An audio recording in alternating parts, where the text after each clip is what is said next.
भारताच्या स्वातंत्र्यासाठी अनेक थोर नेत्यांनी आपल्या प्राणाची आहुती दिली। ज्या ज्ञात अज्ञात देशभक्तांनी हाल अपेष्टा सहन केला, प्राणाची बाजी लावली, ज्यांच्या असीम त्यागावर व सर्वोच्च बलिदानावर या देशाची लोकशाही भक्कमपणाने उभी राहिली, त्या सर्व नेत्यांचा तसेच सर्व स्वातंत्र्य सेनानींना मी अंतःकरणापासून आदराने वंदन करतो। त्या थोर स्वातंत्र्य सेनानींच्या त्यागामुळेच आज आपण स्वातंत्र्य उपभोगत आहोत। आजच्या या पवित्र दिनी सर्वांचे स्मरण करणे आपल्या सर्वांचे आद्य कर्तव्य आहे। स्वातंत्र्य दिनाच्या सोहळ्यासाठी आज या ठिकाणी उपस्थित असणारे मान्यवर, स्वातंत्र्य सैनिक, लोकप्रतिनिधी, बंधू भगिनी, मातांचे तसेच उपस्थित पत्रकारांचे स्वातंत्र्य दिनाच्या निमित्ताने स्वागत करतो आणि आपल्याला खूप खूप शुभेच्छा देतो। डॉक्टर बाबासाहेब आंबेडकरांच्या प्रयत्नातून देशाला संविधानाची प्राप्ती झाली आणि देश प्रजासत्ताक झाला। ओएसिस फर्टिलिटीच्या तज्ञांनी IVF उपचार पद्धतीद्वारे 1 लाखांहून अधिक जोडप्यांना मातृत्व प्राप्तीचा आनंद दिला आहे। मोफत अपॉइंटमेंट बुक करण्यासाठी आजच संपर्क साधा। आज सामान्य नागरिकापासून ते राष्ट्रपतीपर्यंत सर्वांना समान नागरी हक्क देणारा भारत देश संविधानामुळे संपूर्ण जगात आदर्श राज्य व्यवस्थेचे प्रतीक झाला आहे। स्वातंत्र्य, समता, बंधुता आणि न्यायप्रियता या संविधानातील तत्वांचे आपण पालन करून या देशाची एकता, अबाधितता अखंड राहण्यासाठी प्रतिज्ञा केली आहे। स्वातंत्र्य दिनाच्या निमित्ताने देशाची मान आता साता समुद्रापार उच्च केलेल्या कोल्हापूर पुत्राने प्रथम अभिनंदन करणे औचित्याचे ठरेल। कोल्हापूरचा पठ्ठ्या नेमबाज स्वप्नील कुसाळे याने पॅरिस ऑलिम्पिकमध्ये नेमबाजीत इतिहास असला। 50 मीटर रायफल फ्री पोझिशनमध्ये नेमबाजीत त्यांनी काश्य पदकावर आपली मोहर उमटवून जगात भारी कोल्हापुरी म्हण पॅरिसमध्ये 60 ठरली। त्यांच्या या यशामुळे खाशाबा जाधव यांच्यानंतर महाराष्ट्राने वैयक्तिक क्रीडा प्रकारात ऑलिम्पिकमध्ये तब्बल 72 वर्षानंतर पदक म्हणून इतिहासाची पुनरावृत्ती केली आहे। स्वप्नीलजी आणि त्यांना घडवणाऱ्या त्यांच्या आईवडिलांचे, प्रशिक्षकांचे यशाबद्दल पुन्हा एकदा आपल्या सर्वांच्या वतीनं मी अभिनंदन करतो। ऑलिम्पिकमधील पदकांना गवसणी घालण्याजोगे अनेक कष्टकरी खेळाडू कोल्हापूर जिल्ह्यात असून खेळाडू आणि जिल्ह्यातील खेळाडूंना चालना देण्यासाठी क्रीडा क्षेत्रात अद्ययावत सुविधा निर्माण करण्यात येतील असा विश्वास या निमित्ताने मी व्यक्त करतो। यासाठी मोठ्या प्रमाणात योजनेच्या विकास कामाची अंमलबजावणी गतीने सुरू आहे। भारताच्या सर्वांगीण विकासासाठी आपण सर्वांनीच कटिबद्ध होणे हे प्रत्येक भारतीयाचे कर्तव्य आणि सन्मान आहे। जिल्ह्यातील सर्वांगीण विकासासाठी सर्वसाधारण जिल्हा वार्षिक योजनेअंतर्गत मागील वर्षी जिल्ह्यासाठी 480 कोटी रुपयाचा निधी मिळाला होता। हा निधी 100% खर्च झाला असून यावर्षी 576 कोटी रुपयाचा निधी मंजूर झाला आहे। ग्रामपंचायत स्तरावरील जनसुविधा कार्यक्रम, नागरी सुविधांचा विकास, महिला व बाल कल्याण, आरोग्यविषयक सुविधा, बळकटीकरण, रस्ते, गड किल्ले, मंदिरे व महत्त्वाच्या संरक्षित स्मारकाचे संवर्धन तसेच नाविन्यपूर्ण योजनेमधून विविध नाविन्यपूर्ण प्रकल्प राबविण्यासाठी तसेच पर्यटन विकासासाठी मूलभूत सुविधाकरता या निधीतून भरीव तरतूद केलेली आहे।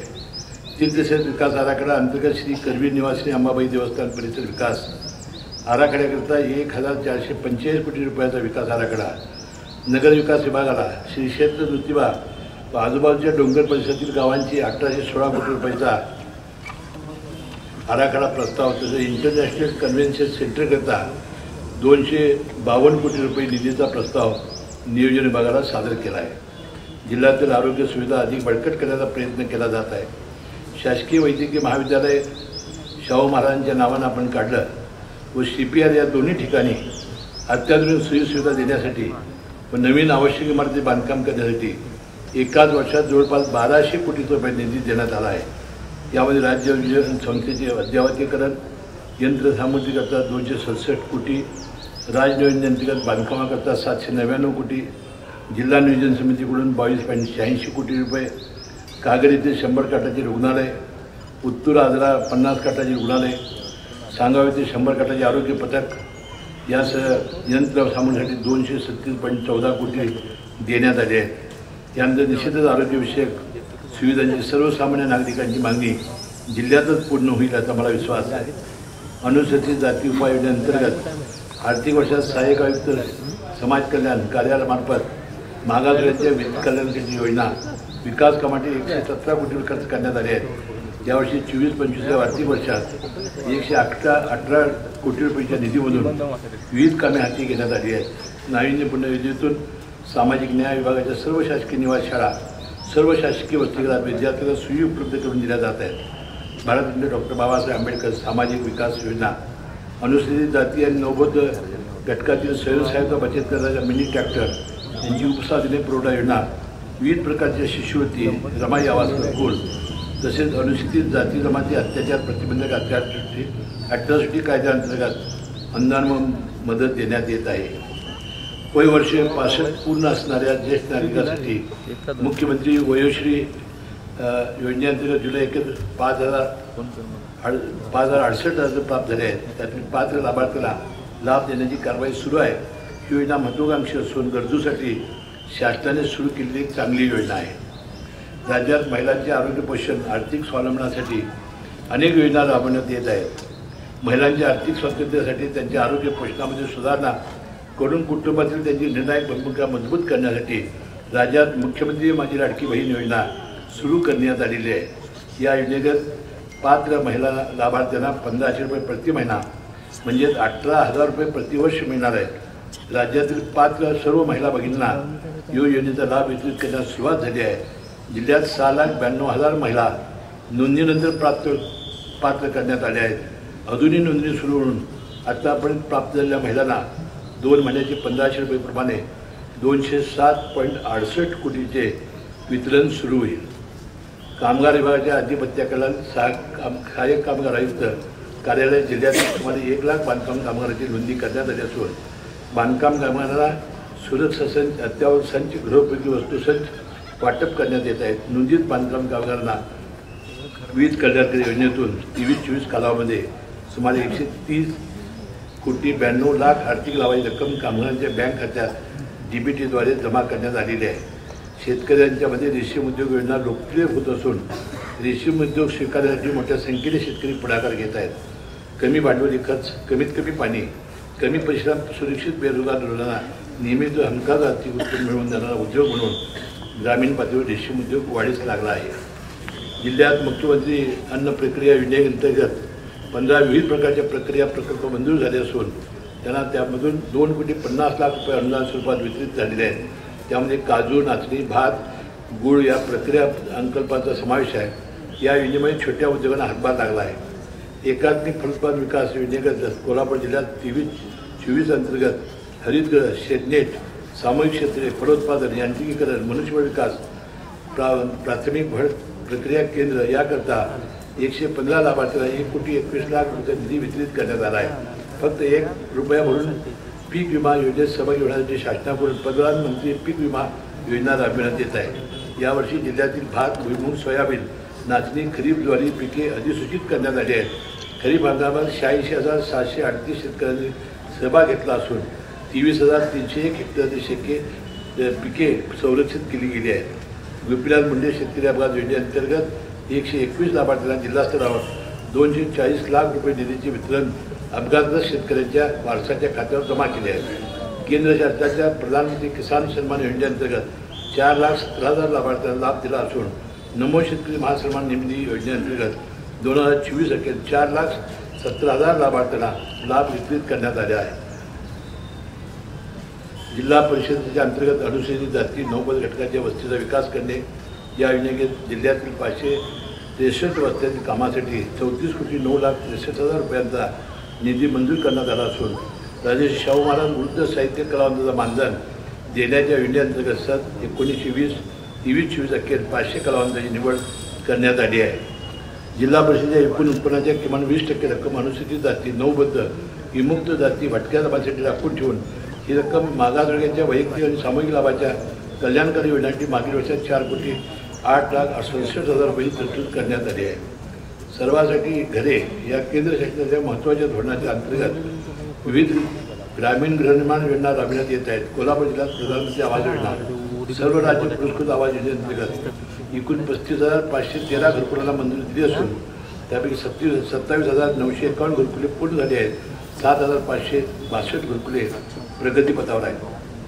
मागील वर्षाकरता मोदी आवास योजना ग्रामीण अंतर्गत 2,031 घरकुलांचे उद्दिष्ट प्राप्त होते. मार्च 2024 अखेर 2,014 घरकुलांना मंजुरी देण्यात आली. त्यापैकी 208 घरकुले पूर्ण झाली आहेत. उर्वरित सर्व 1,806 घरकुले प्रगतीपथावर आहेत.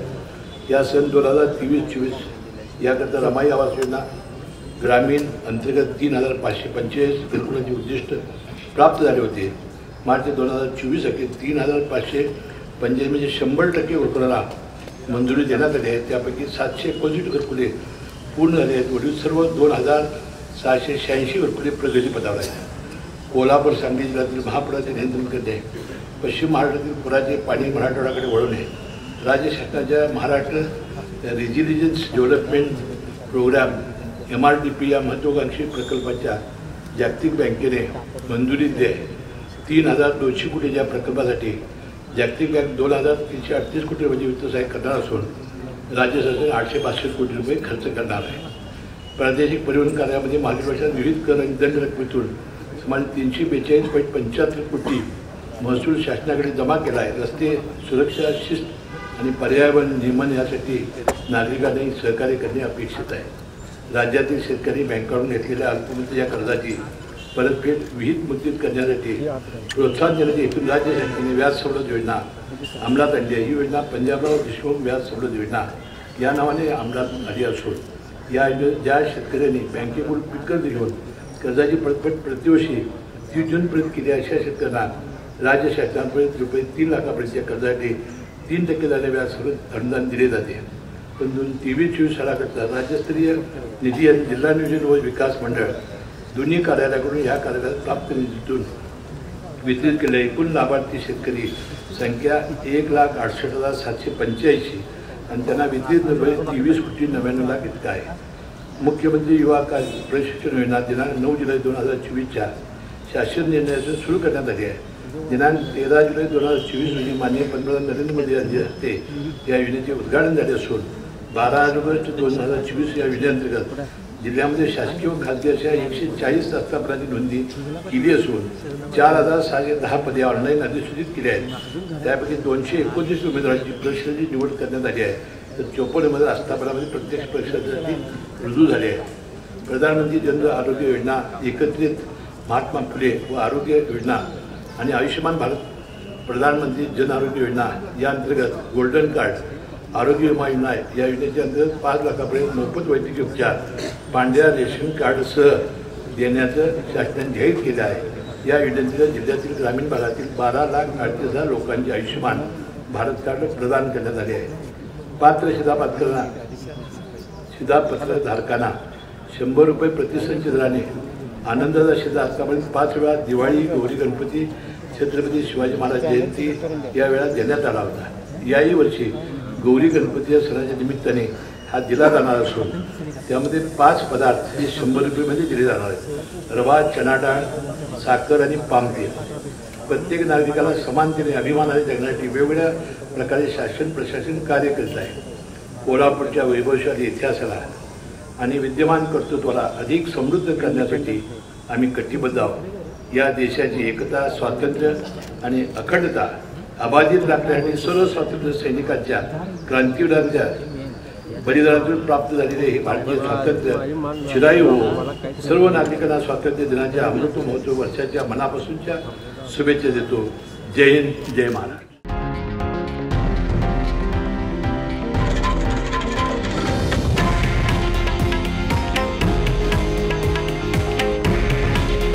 हे आहे देशातील नंबर 1 न्यूज नेटवर्क आणि आपण पाहत आहात TV9 मराठी. काळजी तुमची, हित महाराष्ट्राचं.